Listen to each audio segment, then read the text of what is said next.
नमस्कार, आप देख रहे हैं न्यूज वन इंडिया। मैं हूं आपके साथ कीर्ति हर्ष बिंदल और बुलेटिन का आगाज एक बड़ी खबर के साथ कर रहे हैं। रेपिस्ट है ललितपुर के पाली थाने की पुलिस।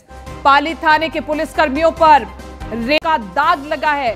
पाली में खाकी ने ही कानून को ताक पर रख दिया है और पाली के थानेदार ने अमानवीयता की हद पार कर दी है।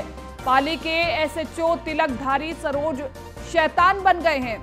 पाली एसएचओ तिलकधारी सरोज पर रेप का गंभीर आरोप लगा है। रेप का आरोप लगने के बाद से ही थाना अध्यक्ष फरार है। एसएचओ तिलकधारी सस्पेंड कर दिए गए हैं। 6 लोगों पर एफआईआर दर्ज हुई है। अपहरणकर्ताओं एसएचओ लड़की की मौसी पर केस दर्ज है। 13 साल की बच्ची से थाने के अंदर रेप का आरोप है। लड़की से गैंगरेप के बाद थाने में भी दुष्कर्म हुआ है और अपहरण गैंगरेप के बाद बरामद की गई थी लड़की और पाली थाने में पीड़ित लड़की के साथ दुष्कर्म हुआ है। तो इस वक्त की बड़ी खबर हम आपको बता रहे हैं। ललितपुर की घटना ने यूपी पुलिस का सिर शर्म से झुका दिया है। चंदौली के बाद अब सवालों में ललितपुर की पुलिस खड़ी है। क्या फर्क है अपराधी और वर्दी वालों के अपराध में? पुलिस की वर्दी में ये लोग वहशी दरिंदे नहीं है तो क्या है? ये तमाम बड़े सवाल खड़े हो रहे हैं और गंभीर आरोप यूपी पुलिस पर ही लग रहे हैं। पूरी खबर हम आपको पाली से बता रहे, जहां पर पाली थाने में पीड़ित लड़की के साथ दुष्कर्म होता है और इसी के साथ साथ एसएचओ तिलकधारी ने यूपी पुलिस का सिर शर्म से झुका दिया है। पूरा मामला क्या है, आखिरकार कितनी सच्चाई है इस मामले में, इस पर अभी जांच हो रही है। लेकिन बड़ा सवाल यह है कि इतने गंभीर आरोप लगने के बाद थाना अध्यक्ष फरार क्यों है? अगर वो सही होता तो वो जांच के लिए रुकता। बड़े सवाल खड़े हो रहे हैं। पुलिस की वर्दी में ये वहशी दरिंदा नहीं है तो क्या है? आखिरकार इसने उत्तर प्रदेश की पूरी पुलिस महकमे पर दाग नहीं लगाया तो क्या किया है? रेपिस्ट है ललितपुर के पाली थाने की पुलिस। पाली थाने के पुलिस कर्मियों पर रेप का दाग लगा है। एक बच्ची अपने माँ के साथ पुलिस ऑफिस में आई थी। उनके द्वारा एक तहरीर दी गई थी। तहरीर में उन्होंने ये कहा था कि 22 तारीख को उनको कुल 4 लड़के अपने साथ लेकर गए थे और उन्होंने उनके साथ बलात्कार किया। बलात्कार करने के बाद जब वो वापस पाली आई तो उनका ये कहना था कि थाने पर जब उनको लाया गया तो फिर थाना अध्यक्ष ने भी उनके साथ जो है दुष्कर्म किया। इस मामले को संज्ञान में लेकर के पुलिस द्वारा इस पूरे प्रकरण में एफआईआर पंजीकृत की गई है। कुल 6 लोगों को इसमें नामजद किया गया है। इसमें से एक अभियुक्त को हम लोगों ने पकड़ा है, उससे पूछताछ चल रही है। इसके अलावा बाकियों अभियुक्त के लिए भी हम लोगों ने टीमें लगाई हैं, उनकी गिरफ्तारी शीघ्र ही की जाएगी। एक बच्ची तो लड़की से गैंगरेप के बाद थाने में भी दुष्कर्म हुआ है। ये बड़ी खबर। अपहरण गैंगरेप के बाद लड़की को बरामद किया गया था और थाने में ही उसके साथ ये घिनौनी वारदात को अंजाम दिया गया। पाली थाने में पीड़ित लड़की के साथ दुष्कर्म किया गया है और एसएचओ तिलकधारी ने यूपी पुलिस का सिर शर्म से झुका दिया है। हालांकि एसएचओ को निलंबित कर दिया गया है, लेकिन अब इस पर कार्रवाई होगी। चंदौली के बाद अब सवालों में ललितपुर की पुलिस भी खड़ी है। आखिरकार फर्क क्या है अपराधी और वर्दी वालों के अपराध में? लगातार सीएम योगी आदित्यनाथ सख्त आदेश देते रहते हैं और पुलिस महकमे की विशेष मीटिंग्स भी लेते हैं और इसी के साथ साथ कानून व्यवस्था उत्तर प्रदेश में कैसे चल रही है उस पर भी प्रदेश के मुखिया की नजर रहती है। लेकिन कोई ना कोई ऐसा मामला सामने निकल करके आता है कि तमाम अच्छे कार्यों पर एक दाग लग जाता है और ऐसा ही कुछ मामला सामने आया है ललितपुर से, जहां पर रेप का दाग लगा है ललितपुर की पुलिस पर।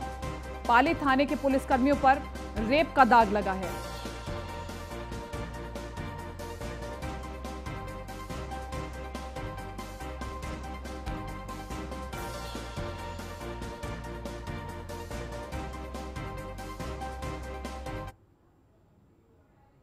तो लगातार मेरे सहयोगी लगातार ज्यादा जानकारी के साथ बने हुए हैं। ललितपुर से भी हमारे संवाददाता लगातार बने हुए हैं और लखनऊ से भी हमारे संवाददाता लगातार बने हुए हैं। ललितपुर का मैं सीधा सबसे पहले रुख करना चाहूंगी। अशोक, क्या कुछ जानकारी है वहां पर? किस प्रकार की तस्वीरें निकल करके सामने आ रही है? क्योंकि जिन बेटियों की, जिन महिलाओं की सुरक्षा का जिम्मा इन पुलिस पर है, वही पुलिस रेपिस्ट बन चुकी है। चलिए ठीक है, ललित तक हमारी आवाज नहीं पहुंच पा रही है। एसके वाजपेयी का मैं रुख करना चाहूंगी। एसके वाजपेयी, पुलिस पर गंभीर आरोप लगे हैं। अब बिल्कुल निश्चित तौर पर यह आरोप शर्मसार करने वाले हैं, खास तौर पर जब उत्तर प्रदेश सरकार लगातार कोशिश कर रही है पुलिस रिफॉर्म की, पुलिस की जो कार्यप्रणाली है उसको सुधारने की, जो अगर हम कहें मित्र पुलिसिंग की बात उत्तर प्रदेश में होती थी, उसको लेकर लगातार उत्तर प्रदेश सरकार काम कर रही है। और जहां इस तरीके की घटनाएं निश्चित तौर पर पुलिस के लिए बड़ा दाग जरूर है। और जिस तरीके के आरोप थाना अध्यक्ष पर लगे हैं, सीधे तौर पर किसी और पर आरोप नहीं है, थाना अध्यक्ष पर आरोप है। हालांकि उस पूरे मामले के बाद थाना अध्यक्ष लगातार फरार है, बावजूद इसके एसपी की तरफ से उसको निलंबित कर दिया गया है। 6 लोगों के खिलाफ मुकदमा दर्ज हुआ है। और निश्चित है कि एक किशोरी जो कि 13 वर्ष की थी, उसके साथ गैंगरेप का मामला है। और निश्चित तौर पर इस पूरे मामले को लेकर हालांकि एसपी ने पूरे मामले की जांच के आदेश दिए हैं, चूंकि लड़की ने गंभीर आरोप लगाए हैं। पूरा मामला लखनऊ मुख्यालय के संज्ञान में है और कहीं ना कहीं चीजों को लगातार यहां से मॉनिटर किया जा रहा है। जो भी रिपोर्ट आएगी उसको देखने की कोशिश होगी कि आखिर पूरे घटनाक्रम के पीछे जो लड़की के आरोप हैं उनमें कितनी तथ्यात्मक सच्चाई है और आखिर इन सारी चीजों के पीछे वजह क्या है। निश्चित है कि अगर हम इस पूरे घटनाक्रम को देखें तो 22 अप्रैल से यह घटना शुरू होती है, जब उसी के गांव के रहने वाले 4 लड़के लड़की को लेकर भोपाल जाते हैं। 3 दिनों तक उसके साथ में रेप होता है और उसके बाद उसको पाली थाना क्षेत्र में छोड़कर फरार हो जाते हैं। हालांकि थाना अध्यक्ष पर आरोप है कि उसने पूछताछ के बहाने लड़की को बुलाया और बुलाने के बाद इस कुकृत्य को अंजाम दिया। हालांकि इस पूरे मामले में लड़की की मौसी की भी भूमिका संदिग्ध है, क्योंकि पुलिस ने प्राथमिक तौर पर लड़की के बरामद होने के बाद लड़की को उसकी मौसी के सुपुर्द कर दिया था और दोबारा जब पूछताछ के लिए उसको बुलाया गया तब लड़की की मौसी ही उसको लेकर आई थी। तो इन सभी 6 लोगों पर 4 लड़के और एक एसएचओ और साथ ही साथ उस रिश्तेदार पर भी पुलिस ने मुकदमा दर्ज कर लिया है। चूंकि पूरे मामले पर एसपी ने कहीं न कहीं कठोर कार्रवाई करने के निर्देश दिए हैं, लेकिन बावजूद इसके कहीं न कहीं वर्दी पर बड़ा दाग जरूर लगा है। अब देखना यह है कि जब पूरे मामले की जांच चल रही है तो जो आरोप लड़की की तरफ से लगाए गए हैं उनमें कितनी सच्चाई है और इन सारे आरोपों के बाद क्या निकलकर सामने आता है, यह देखना महत्वपूर्ण होगा। जी अशोक, क्या कुछ लड़के इस वक्त कह रही है, क्योंकि बहुत गंभीर आरोप ये पुलिस वालों पर लगाया गया है। बता दूं कि ये एक बड़ी शर्मसार करने वाली बात है, जहां पर एक 13 वर्षीय मासूम बच्ची के साथ जो थानेदार ने जो रेप किया है, जब रक्षक भक्षक बन जाएगा तो जनता कहां जाएगी। बिल्कुल वाली बात है। इस पर जैसे ही ये मामला संज्ञान में आया, पुलिस अधीक्षक के द्वारा तुरंत ही थानेदार को सस्पेंड कर दिया गया है और एक आरोपी को गिरफ्तार भी किया गया है। इसके अलावा बाकी आरोपी फरार हैं, जिनके लिए टीमें गठित कर पुलिस लगातार दबिश दे रही है। लगातार कई सवाल खड़े हो रहे हैं। अगर यूपी पुलिस कोई अच्छा कार्य करती है तो कोई ना कोई ऐसा मामला निकल करके आता है कि जिससे एक बार फिर से पूरे पुलिस महकमे पर एक दाग लग जाता है। क्या इस पर अभी तक सीएम योगी आदित्यनाथ ने संज्ञान लिया है? मुख्यमंत्री योगी आदित्यनाथ चूंकि उत्तराखंड के दौरे पर हैं, लेकिन पुलिस मुख्यालय इस पूरे मामले को लेकर बेहद सख्त है। जिस तरीके से उत्तर प्रदेश पुलिस को उच्चीकृत करने, उसकी आचरण को सुधारने और मित्र पुलिसिंग, जो कि उत्तर प्रदेश पुलिस का स्लोगन है, उसको कहीं ना कहीं चरितार्थ करने के लिए लगातार उत्तर प्रदेश सरकार की तरफ से काम किया जा रहा है। तो निश्चित है कि इस पूरे मामले को लेकर लखनऊ पुलिस मुख्यालय की तरफ से पूरी तरीके से गंभीरता दिखाते हुए मामले की जांच रिपोर्ट मांगी गई है। और निश्चित है कि जब यह जांच रिपोर्ट लखनऊ पहुंचेगी तो आखिर यह देखने की कोशिश होगी कि दोषी कौन है। हालांकि जो आरोपी एसएचओ है उस पर मुकदमा दर्ज हो चुका है, उसके निलंबन की कार्रवाई हो चुकी है, एक आरोपी गिरफ्तार हो चुका है। अब चूंकि लड़की के आधिकारिक बयान होने हैं और कहीं ना कहीं पूरे मामले में निष्पक्ष जांच होनी है कि अगर लड़की किसी चीज को लेकर आरोप लगा रही है तो उन आरोपों में कितनी सच्चाई है। चूंकि जो संबंधित आरोपी एसएचओ है वो फरार है, तो कहीं ना कहीं अब उसकी बरामदगी की भी कोशिश होगी कि उसको जल्द से जल्द गिरफ्तार किया जाए, चूंकि मुकदमा उसके ऊपर दर्ज हो चुका है। 120 376 जैसी धाराओं में उसके ऊपर मुकदमा है। तो कहीं ना कहीं अब ये देखने की कोशिश होगी। बड़ा सवाल ये है कि अगर लड़की के आरोप झूठे होते तो थानाध्यक्ष फरार क्यों होता? अगर वो ईमानदार होता तो रुकता जांच के लिए, फरार ना होता। बिल्कुल निश्चित तौर पर ये बड़े सवाल हैं और चूंकि पुलिस ने मुकदमा लड़की के बयान के आधार पर, चूंकि लड़की चाइल्ड लाइन को सौंप दी गई थी, जिसके बाद चाइल्ड लाइन की शिकायत की गई। जब चाइल्ड लाइन में उससे पूछताछ हुई, उसके परिजनों ने उससे बातचीत की तो उसने ये सारा वृत्तांत बताया था, जिसके बाद परिजनों और चाइल्ड लाइन की शिकायत पर संबंधित एसएचओ पर मुकदमा दर्ज हुआ है और 4 और आरोपी हैं जो उसके साथ भागे थे। उसकी खुद की मौसी है जिस पर भी मुकदमा दर्ज कर लिया गया है। हालांकि अब देखना यह महत्वपूर्ण है कि इस पूरे प्रकरण के बाद जब पुलिस अधीक्षक कह रहे हैं कि हम पूरे मामले की निष्पक्ष जांच करा रहे हैं, तो जांच कराने के बाद क्या चीजें निकलकर सामने आती हैं। हालांकि आरोपी अभी एक ही गिरफ्तार है और 5 फरार हैं। तो देखना यह है कि जब ये 5 आरोपी गिरफ्तार होते हैं, उसके बाद लड़की के बयानों के बाद क्या आगे की कार्रवाई होती है। चूंकि निलंबन और मुकदमे की कार्रवाई तो हो चुकी है, बहुत ज्यादा संभव है कि गिरफ्तारी के बाद तत्काल एसएचओ को जेल भी भेज दिया जाए। जी इसके क्योंकि लड़की की मौसी पर भी एफआईआर दर्ज है, तो क्या ये सबकी मिलीभगत से हुआ है पूरा कार्य? चूंकि जो लड़की के बयान है, कहीं न कहीं उन बयानों के बाद ही चाइल्ड लाइन ने पूरे मामले की शिकायत की थी। शिकायत का पुलिस अधीक्षक ललितपुर ने संज्ञान लिया था और पूरे मामले पर गंभीरता दिखाते हुए तत्काल मुकदमा दर्ज करने के निर्देश दिए थे। तो कहीं न कहीं उसकी मौसी की भूमिका निश्चित तौर पर संदिग्ध है। चूंकि जब पुलिस को वो लड़की मिली थी, मिलने के बाद पुलिस ने पूछताछ करने के बाद लड़की को मौसी को सौंपा था। दोबारा से एसएचओ ने उसको पूछताछ के बहाने बुलाया था, जिसके बाद लड़की का आरोप है कि पूछताछ के बहाने से बुलाने के बाद उसके साथ रेप किया गया। अब देखना यह है कि जब पुलिस पर इस तरीके के गंभीर आरोप लग रहे हैं तो निश्चित है, क्योंकि मामला बड़ा है और चूंकि लखनऊ पुलिस मुख्यालय के संज्ञान में है, तो कहीं न कहीं इस पर कठोर कार्रवाई उम्मीद है की जाएगी। हालांकि निलंबन हो चुका है, एफआईआर दर्ज हो चुकी है और कहीं न कहीं संबंधित एसएचओ को गिरफ्तार कर जेल भी भेजा जाएगा, क्योंकि लगातार उत्तर प्रदेश सरकार की तरफ से ऐसे निर्देश हैं कि जो महिलाओं से या लड़कियों से जुड़े हुए मामले हैं उन पर तत्परता दिखाते हुए तेजी के साथ कार्रवाई की जाए, कहीं भी कोई मामला पेंडिंग ना रखा जाए। तो बहुत ज्यादा उम्मीद यह है कि जल्द से जल्द गिरफ्तारी के बाद संबंधित एसएचओ को जेल भेजा जाए। ठीक है, बहुत बहुत शुक्रिया अशोक, आपका भी बहुत बहुत शुक्रिया। एसके वाजपेयी आप बने रहिए, आपसे आगे भी जानकारी लेते रहेंगे, लेकिन उम्मीद यही की जा रही है कि इस पूरे मामले पर जल्द से जल्द कार्रवाई हो, इस तरह के मामलों को लंबित ना रखा जाए। अब आगे बढ़ते हैं और बात करते हैं अगली बड़ी खबर की। लखनऊ से अगली बड़ी खबर है, मुख्यमंत्री योगी आदित्यनाथ का अयोध्या का दौरा है और 6 मई को अयोध्या दौरे पर रहेंगे मुख्यमंत्री योगी आदित्यनाथ। मंडलीय विकास कार्य की समीक्षा करेंगे सीएम योगी और 7 मई को झांसी के दौरे पर रहेंगे सीएम योगी आदित्यनाथ। विकास कार्यों को लेकर के बैठक भी करेंगे। बड़ी खबर हम आपको बता रहे हैं, 6 मई को अयोध्या का दौरा है मुख्यमंत्री योगी आदित्यनाथ का। मंडलीय विकास कार्यों की समीक्षा करेंगे। 7 मई को झांसी के दौरे पर रहेंगे सीएम योगी आदित्यनाथ। तो 7 मई को झांसी के दौरे पर रहेंगे, विकास कार्यों को लेकर के भी बैठक करेंगे मुख्यमंत्री योगी आदित्यनाथ।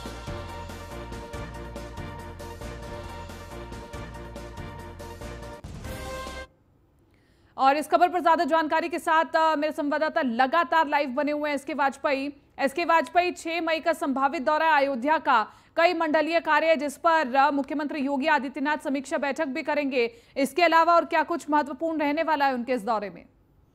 बिल्कुल, अगर हम देखें तो मुख्यमंत्री योगी आदित्यनाथ लगातार मंत्रियों को निर्देशित कर रहे हैं कि उत्तर प्रदेश में विधानसभा के सत्र से शुरू होने से पहले जो मंत्री हैं वो अपने प्रभार के जिले, अपने निर्वाचन क्षेत्र के जिलों का दौरा कर लें और वहां की जो स्थानीय रिपोर्ट है वो तैयार करें। हालांकि पहले चरण का दौरा हो चुका है और 15 मई से पहले सभी मंत्रियों को अपनी जो स्थलीय निरीक्षण है, जो वहां पर उन्होंने रुककर चीजें देखी हैं, जो सरकार की योजनाओं की स्थिति है, जो लाभार्थियों की संख्या है और वास्तविकता में क्षेत्र की जरूरत क्या है, इन बहुत सारी चीजों की रिपोर्ट 15 तारीख को देनी है।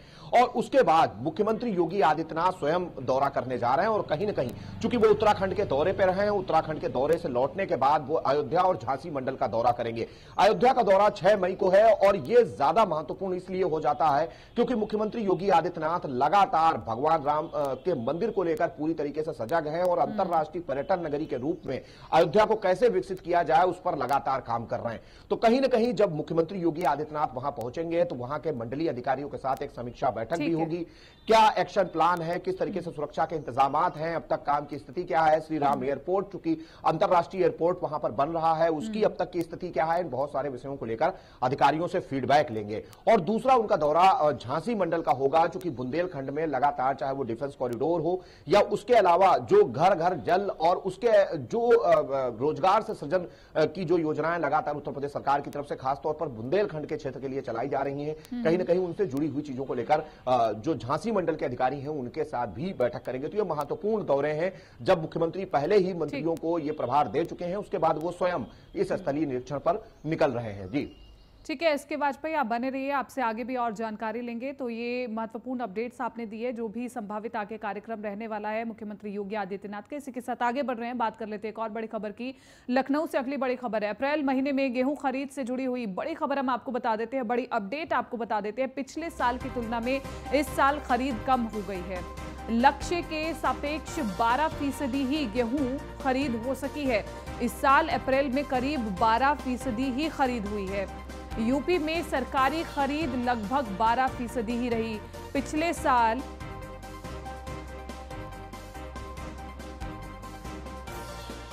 $11,30,771 टन गेहूं खरीदा गया था और इस साल अप्रैल में 1,37,633 टन खरीदा गया है। तो कहीं ना कहीं खरीद कम हो गई है और इस पर बड़ा सवाल खड़ा हो रहा है। एसके वाजपेयी मेरे सहयोगी लगातार इस पर ज्यादा जानकारी के साथ बने हुए हैं। एसके वाजपेयी, वजह क्या है कि सरकारी खरीद पिछले साल की अपेक्षा इस साल कम हो गई है? निश्चित तौर पर उत्तर प्रदेश कृषि और साथ ही साथ खाद्यान्न विभाग लगातार इस चीज की मॉनिटरिंग कर रहा है कि आखिर कम गेहूं खरीद के पीछे वजह क्या है, क्योंकि 1950 रुपए की एमएसपी उत्तर प्रदेश सरकार की तरफ से निर्धारित की गई थी और इस एमएसपी पर 4000 क्रय केंद्र पूरे उत्तर प्रदेश भर में बनाए गए थे, जिन पर यह कहा गया था कि जो खरीद है वो की जाए, किसानों की समय से खरीद हो, उनको लाइन न लगानी पड़े, एसएमएस के जरिए उनको जानकारी दी जाए कि किस किसान का गेहूं किस डेट में खरीदा जाएगा और 14 दिन के अंदर उनके खाते में डीबीटी के जरिए भुगतान किया जाए। हालांकि अगर हम पिछले सत्र की बात करें, जो 2020 और 21 का सत्र है, 11 लाख मीट्रिक टन गेहूं की खरीद हुई थी और हम इस बार की बात करें तो 1,37,000 मीट्रिक टन के करीब में है, जो कि कहीं ना कहीं पिछले साल की तुलना अगर हम करेंगे तो केवल 12% ही है। तो कहीं ना कहीं इन सारी चीजों को लेकर लगातार उत्तर प्रदेश सरकार कोशिश कर रही है। कृषि विभाग साथ ही साथ खाद्यान्न विभाग जो लगातार पूरे उत्तर प्रदेश भर में 4000 क्रय केंद्रों के जरिए खाद्यान्न का अभियान चला रहा है, उसमें जो लक्ष्य तय था उस लक्ष्य के तहत खरीद नहीं हुई है, जिसकी वजह साफ है कि उत्तर प्रदेश के 28 जिले ऐसे हैं जहां पर जो लक्ष्य तय किया गया था उसका 1% भी अब तक गेहूं की खरीद नहीं हो सकी है। हालांकि इनके कारणों को जानने की कोशिश उत्तर प्रदेश सरकार की तरफ से की जा रही है, लेकिन जो चीजें अभी तक निकलकर सामने आई हैं, वजह यह है कि किसानों का गेहूं खुले बाजार में ज्यादा दाम पर बिक रहा है। इस वजह से किसान कोशिश कर रहे हैं कि उनका जो गेहूं है वो खुले बाजार में बेचें बजाय कि सरकारी केंद्रों पर बेचने के। तो यह एक बड़ी वजह है जिससे कि उत्तर प्रदेश में इस बार जो लक्ष्य उत्तर प्रदेश सरकार ने तय किया था गेहूं खरीद का, कहीं ना कहीं वो अपने लक्ष्य से बहुत दूर है। करीब 88% लक्ष्य अभी भी पूरा नहीं हो सका है और उम्मीद है कि पिछले साल की खरीद के सापेक्ष इस बार खरीद कम रहेगी। जी ठीक है, एसके वाजपेयी आप बने रहिए, आपसे आगे भी जानकारी लेंगे। और इसी के साथ आगे बढ़ रहे हैं, बात करें अगली बड़ी खबर की। लखनऊ नगर निगम का बजट आज पेश हो जाएगा। कार्यकारिणी समिति की बैठक को लेकर के सूचना जारी कर दी गई है। महापौर संयुक्ता भाटिया पहले ही घोषणा कर चुकी है, विस्तारित क्षेत्र के 88 गांव में विकास कराया जाएगा। बजट में आय पक्ष में 21 अरब 62 करोड़ 50 लाख का प्रावधान है और व्यय पक्ष में 21 अरब 62 करोड़ 50 लाख का प्रावधान है। तो आज नगर निगम का बजट प्रस्तावित होगा।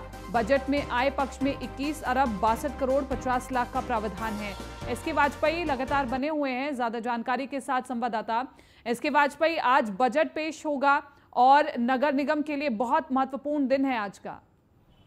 बिल्कुल, लखनऊ नगर निगम आज अपना आय व्यय का ब्यौरा प्रस्तुत करने जा रहा है, जिसमें यह विचार किया जाएगा कि नगर निगम किन किन दिशाओं में काम करे, क्या ऐसी चीजें हैं जिनको उच्चीकृत किया जाना है, जिनको ज्यादा बजट दिया जाना है। कहीं न कहीं इस दिशा में आज मेयर संयुक्ता भाटिया की अध्यक्षता में उत्तर प्रदेश के राजधानी लखनऊ का नगर निगम आज अपना बजट प्रस्तुत करने जा रहा है। हालांकि 38 गांव इसमें ऐसे हैं जिनको, जो कि दूसरे जिले जिसमें बाराबंकी भी शामिल है और रायबरेली के कुछ गांव शामिल है, जिनको लखनऊ नगर निगम की सीमा में शामिल किया गया था। अब उन गांवों का विकास नगर निगम की सीमा में आने के बाद किस तरीके से किया जाए, उनको कितना बजट दिया जाए, इन बहुत सारे विषयों को लेकर बात होगी और खासतौर पर उन चीजों को लेकर जिनको लेकर लगातार गुप्ता भाटिया कहती रही हैं कि उन पर अब बेहतर काम कराया जाएगा। लखनऊ नगर निगम की जो कूड़ा निस्तारण है, जो एसटीपी है, साथ ही साथ जो कूड़े से बिजली बनाने के संयंत्र पहले लगाए गए थे, उन पर किस तरीके से काम आगे बढ़ाया जाए, इन बहुत सारी चीजों को लेकर नगर निगम आज अपने आय और जो व्यय का ब्यौरा प्रस्तुत करेगा। कहीं ना कहीं उसमें इन सारी चीजों को जगह देने की कोशिश होगी। और कहीं ना कहीं एक बड़ी बात भी है कि जब प्रदेश की राजधानी लखनऊ नगर निगम आज अपना बजट प्रस्तुत कर रहा है, तो कहीं ना कहीं चीजों को ज्यादा बेहतर करने की कोशिश होगी, क्योंकि लखनऊ नगर निगम स्मार्ट सिटी में भी शुमार है। और ऐसी स्थिति में कहीं ना कहीं नगर निगम में इन चीजों का भी प्रावधान करने की कोशिश होगी कि उन चीजों को भी बजट दिया जाए, जिससे कि कहीं ना कहीं जो स्मार्ट सिटी की परिकल्पना है उसमें भी आगे बढ़ा जा सके। तो अब देखना यह है कि जिस तरीके से आय और व्यय के बीच में सामंजस्य बिठाने की कोशिश होगी कि नगर निगम की जो आय के स्रोत हैं उनके जरिए ही नगर निगम अपने बल पर चीजों को आगे बढ़ाए। अब देखना यह है कि आज के बजट में किस क्षेत्र को कितना क्या मिलता है जब नगर निगम में आज बजट प्रस्तुत होता है। जी ठीक है, इसके वाजपेयी, शुक्रिया तमाम इस जानकारी के लिए और बातचीत के लिए। और इसी के साथ हम आगे बढ़ रहे हैं और बात करते हैं अगली बड़ी खबर की। प्रयागराज से अगली बड़ी खबर है, पुलिस और बदमाशों के बीच मुठभेड़ हुई है। मुठभेड़ में 7 डकैत गिरफ्तार हो गए हैं, 3 को गोली लगी है। प्रयागराज पुलिस को बहुत बड़ी सफलता मिली है। डकैती हत्या को अंजाम देकर डकैत फरार हो जाते हैं और तीनों बदमाशों के पास से कई तमंचे भी बरामद होते हैं। थाना फाफामऊ में कुछ दिन पहले हत्या की गई थी। बदमाशों ने थरवई में 5 लोगों की हत्या कबूल की है। 22 नवंबर 2021 को 4 लोगों की हत्या की गई थी और डकैती की वारदात को भी अंजाम दिया गया था। तो प्रयागराज से बड़ी खबर हम आपको बता रहे हैं इस वक्त की। बदमाशों ने थरवई में 5 लोगों की हत्या को कबूल किया है और इसी के साथ साथ 22 नवंबर 2021 को 4 लोगों की हत्या की गई है। डकैती की कई वारदातों को भी अंजाम दिया गया है। और इसी के साथ साथ आपको बताते चले, प्रयागराज से बड़ी खबर है, पुलिस और बदमाशों के बीच मुठभेड़ हुई है। मुठभेड़ में 7 डकैत गिरफ्तार हुए हैं, 3 को गोली लगी है और प्रयागराज पुलिस को ये बहुत बड़ी सफलता हासिल हुई है। तो ये एक बड़ा ऑपरेशन भी था जहां पर इन बदमाशों को गिरफ्तार करना एक बड़ी जिम्मेदारी है। एसएसपी अजय कुमार हमारे साथ फोन लाइन पर बने हुए हैं। अजय कुमार जी, एक बड़ा ऑपरेशन भी था क्योंकि इन बदमाशों को काबू करना बहुत जरूरी हो गया था। लगातार चोरी डकैती जैसी वारदातों को ये अंजाम दे रहे थे।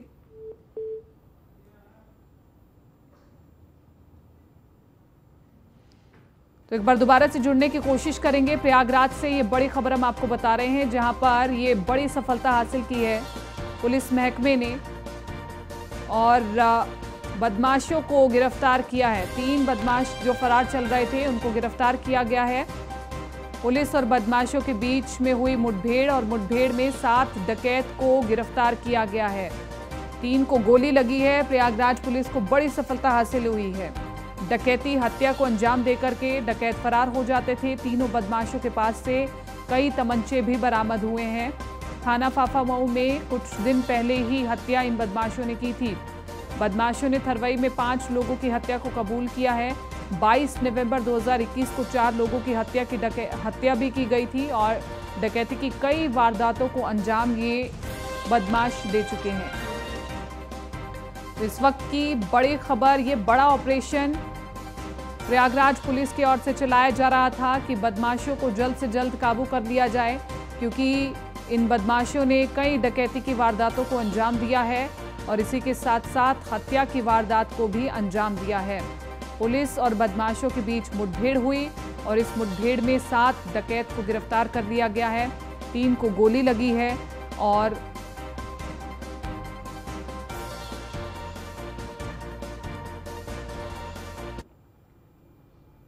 प्रयागराज से ही अगली बड़ी खबर हम आपको बता देते हैं। लापरवाही बरतने वाले दरोगा पर कार्रवाई हुई है और एसएसपी ने 12 दरोगाओं पर बड़ी कार्रवाई की है। थाने में तैनात 12 दरोगा लाइन हाजिर किए गए हैं। कार्य में लापरवाही बरतने के आरोप में कार्रवाई की गई है। सभी लाइन हाजिर दरोगाओं की प्रारंभिक जांच भी शुरू कर दी गई है। जन शिकायतों की लापरवाही पर कार्रवाई हुई है। इस वक्त की बड़ी खबर प्रयागराज से हम आपको बता रहे हैं। काम में लापरवाही बरतने के आरोप में कार्रवाई हुई है और लापरवाह दरोगाओं पर कार्रवाई हुई है। सभी लाइन हाजिर दरोगाओं की प्रारंभिक जांच भी शुरू हो चुकी है।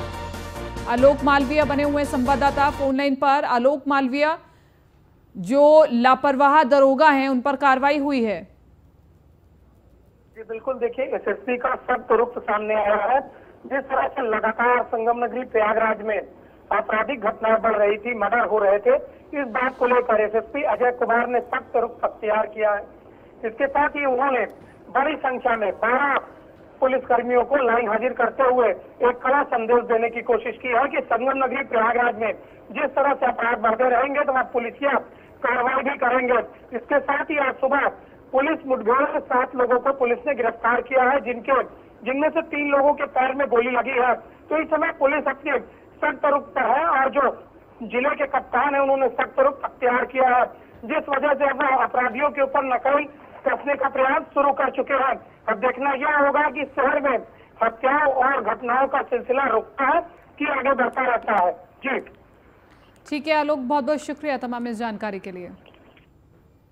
अब खबर बलिया से है, जहां प्रधानमंत्री के ड्रीम प्रोजेक्ट में हर जनपद स्तर पर गरीबों के लिए खुले जन औषधि केंद्र की सस्ती अच्छी दवाइयां बलिया के डॉक्टरों को अब बेकार दिख रही हैं। तो वहीं सरकार के द्वारा निःशुल्क वितरित की जाने वाली दवाइयां भी कारगर नहीं है। अगर कुछ कारगर दवाइयां हैं तो बस बाजारों में खुले स्टोरेज में सजी महंगी दवाइयां हैं। लोगों की माने तो जिला अस्पताल में दर्जन भर से ऊपर तैनात डॉक्टर में 1-2 को छोड़ करके सभी डॉक्टर अंदर की दवाइयों को बेकार बता करके बाहर से दवा लेने के लिए कहते हैं।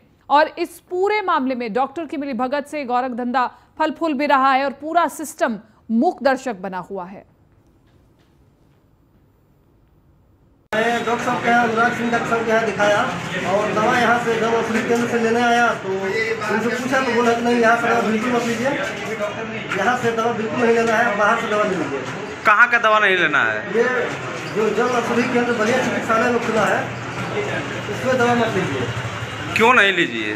बोल है कि ये दवा काम नहीं करेगी, बिल्कुल गलत संगठन की दवा है, बाहर से ले लीजिए। अस्पताल में आया हूँ। क्या समस्या है आपको? मैं अपनी मम्मी को दिखाने के लिए यहाँ पे आया था। डॉक्टर साहब से मैंने दिखाया, एक्सरा लिखे थे, एक्सरा मैंने करा करके वो दवा लिखे थे, मम्मी से दवा लेने के लिए आया। तो यहाँ से कुछ सरकारी दवा लिखी गई है और यहाँ पे जो औषधि पर मैंने आया तो डॉक्टर साहब से मैंने पूछा कि डॉक्टर साहब यहाँ पे दवा लेने जाते बोले डॉक्टर साहब की बोले। फिलहाल इस बुलेटिन में मेरे साथ इतना ही, दीजिए इजाजत, नमस्कार।